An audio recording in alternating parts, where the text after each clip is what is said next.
You've seen this map before. The edges are blue, the middle is red, and everyone is mad at Florida. But it hasn't always been that way. New parties have come and gone. New states expanded the map, then shifted from the left to right and back again.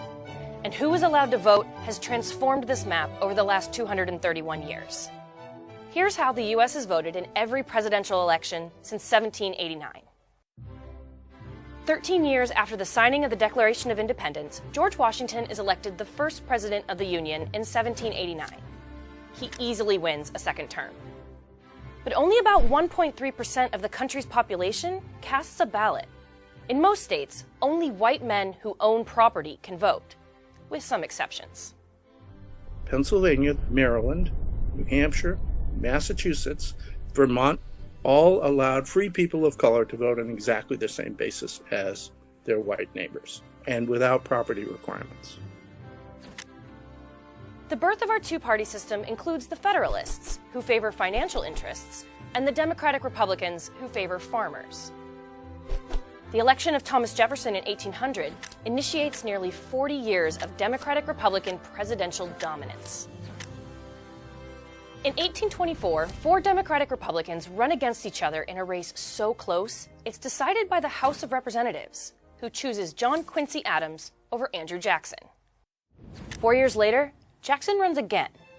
By then, many states have eliminated property requirements and voter participation almost doubles. Jackson rallies white working-class voters to fight Washington elitism. He wins in a landslide. And some of it is on the basis of economic populism.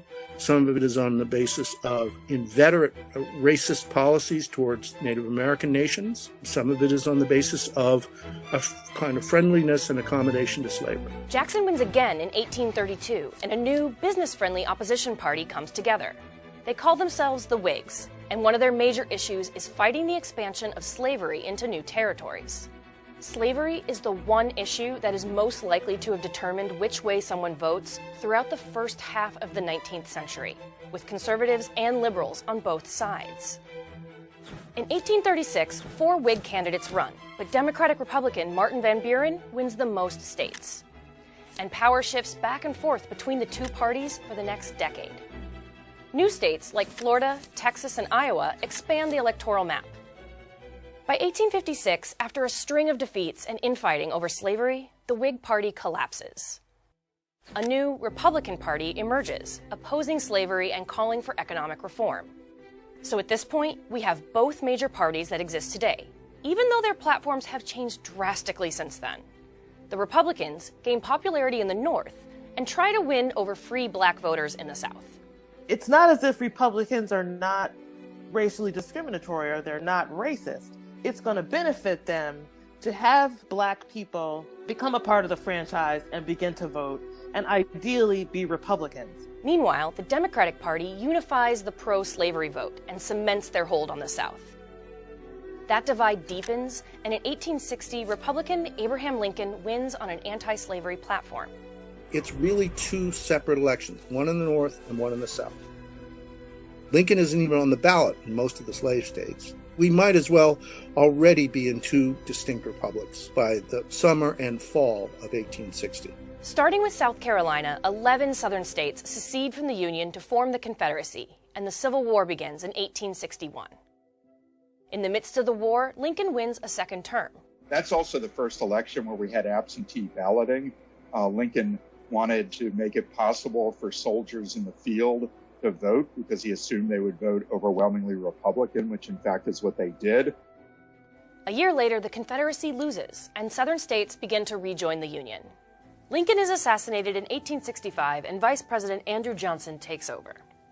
Republicans hang on to power when Ulysses S. Grant wins in 1868. Grant signs the 15th Amendment, giving all male citizens the right to vote, regardless of color or race, with the exception of Native Americans. Grant wins again in 1872. And the only reason Grant won a popular majority was because there were sufficient numbers of blacks voting. In some southern states, 90% of African Americans voted. In 1876, it wasn't clear which candidate won the election. So Congress makes a deal.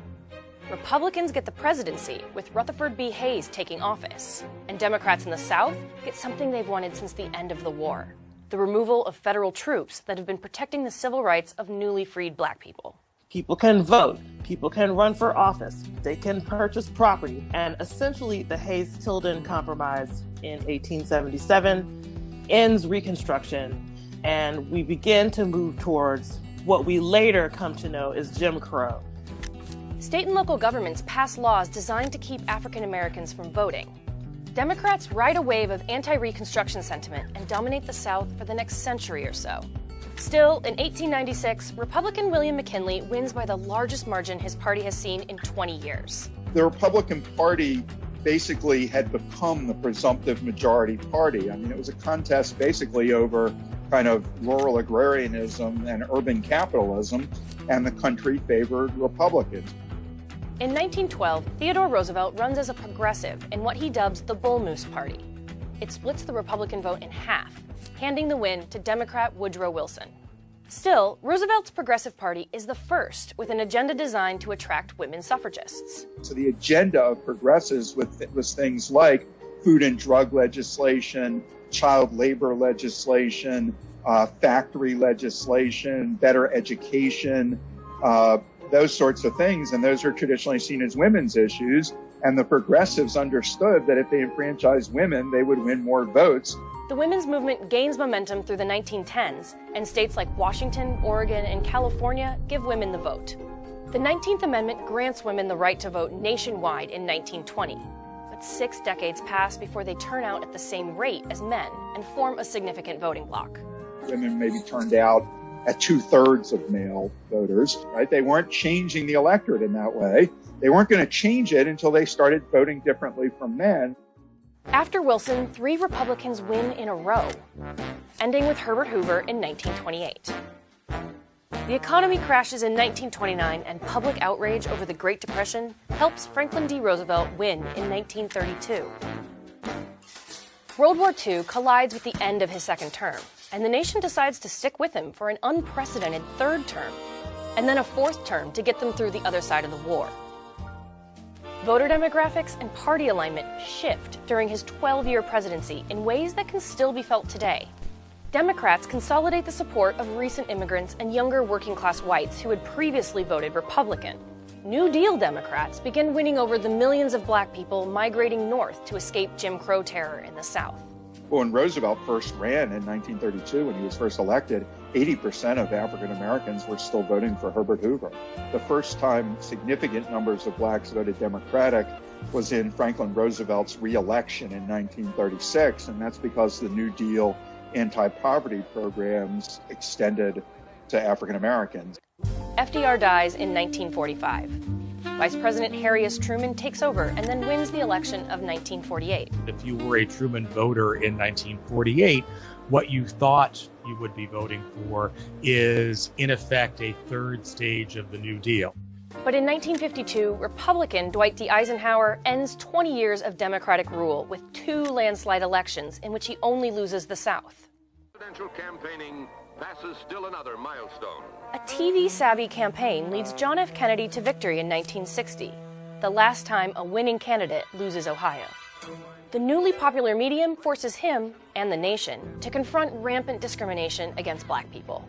Civil rights activity in the 1960s is being aired on television globally. By the mid-1960s, we're involved in Vietnam. Mass draft card burning was urged. The globe is seeing us every day on television, not standing by the same kinds of principles that we argue we're bringing to other countries. And our task, our obligation, is to make that revolution, that change. Civil rights bills had been passed in 1957 and 1960, but neither fully enfranchised Blacks in the South. At 1:25, the motorcade moves into the downtown area. Death is 6 minutes away. JFK is assassinated in late 1963. Lyndon B. Johnson becomes president and wins outright in 1964. If we succeed, it will not be because of what we have, but it will be because of what we are. He passes the Civil Rights Act of 1964 and the Voting Rights Act of 1965, meant to keep states from changing voting laws the way they had during the Jim Crow era. You never actually achieve equity between the black vote in terms of its percentage share and the white vote, but the improvements are substantial. The Democrats' strong civil rights push alienates many white Southerners who throw their support behind Republicans. In 1968, a year of social upheaval, Republicans pick up support in the West and Midwest as the country shifts right. Richard Nixon wins the election, running on law and order. What Nixon is essentially telling people is that civil rights has gone too far. If you elect me, I'll bring us back to a more stable system. Nixon wins in a landslide in 1972. 2 years later, amid the Watergate scandal, Nixon becomes the only president to ever resign. Therefore, I shall resign the presidency effective at noon tomorrow. Then in 1976, Jimmy Carter secures the Democrats' last win for almost 2 decades. Actor-turned-governor Ronald Reagan beats Carter in 1980, revitalizing the conservative movement.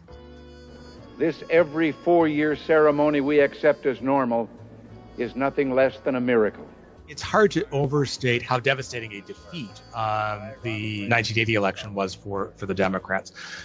Because if you compare 1980 to 1984, they actually get worse. Reagan's vice president, George H.W. Bush, wins in 1988 as the clear frontrunner with the promise to continue Reagan's policies.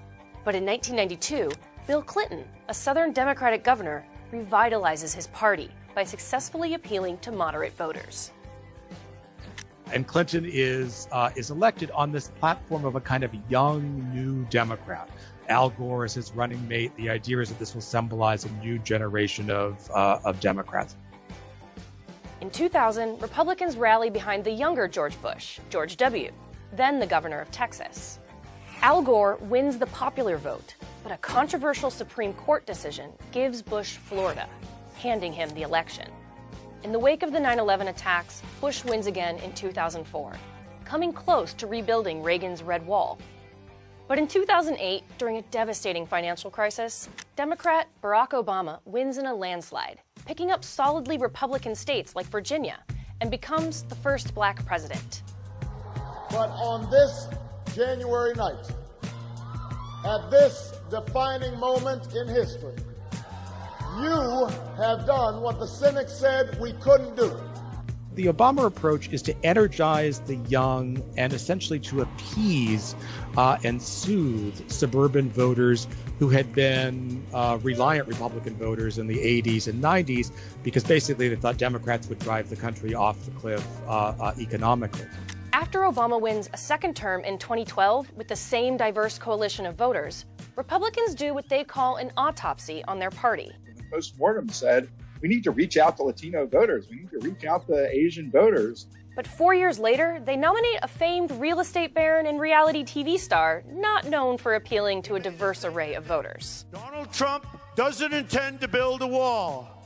Believe me, folks, we're building the wall. Believe me. And instead, what Trump realized was, maybe I could double down on the racially resentful white people who in each election are voting slightly more and more Republican. In 2016, Hillary Clinton is the odds-on favorite to become the first female president. Pundits point to the blue wall of states that had voted Democratic over the past 6 elections. But that was not to be.